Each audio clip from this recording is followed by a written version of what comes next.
اسلام آیا اور صحابہ نے دین کو قبول کیا تو اسلام کی مثال ایسے تھی جیسے آپ زمین میں ہل چلا کر بیج ڈالتے ہیں تو اس بیج ڈالنے سے کچھ دن کے بعد ایک چھوٹا سا ایک ننھا سا پودا ہوتا ہے. وہ جو بالی اگتی ہے وہ اتنی کمزور ہوتی ہے کہ بالکل جو ہے وہ ایسے کوئی اس کی اتنی جڑ مضبوط نہیں ہوتی، کوئی اس کی شاخ اور تنا مضبوط نہیں ہوتا، پھر وہ اور اوپر ہوتی ہے.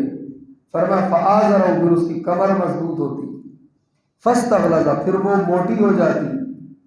فاستوى علی سوقی، ویسے تو سوق پنڈلی کو کہتے ہیں. پنڈلی انسان کی جسم میں سب سے مضبوط ہڈی ہوتی ہے،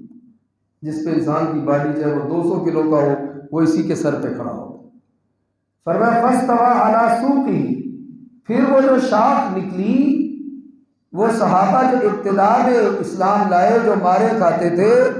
جو چھپ کر نماز پڑھتے تھے، جو زبان سے کلمہ طیبہ نہیں کہہ سکتے تھے، پھر اللہ نے ان کو اتنا مضبوط کیا کہ وہ ایسے وہ بالکل یوں ڈٹ کے کفر کے سامنے کھڑے ہو. فرمایا لیغیظ بہم الکفار، اللہ نے انہیں قوت، طاقت، مضبوطی بخشی کہ وہ کفر اور کفار کے سامنے سیسا پلائی ہوئی دیوار بن کے جم کے کھڑے ہو.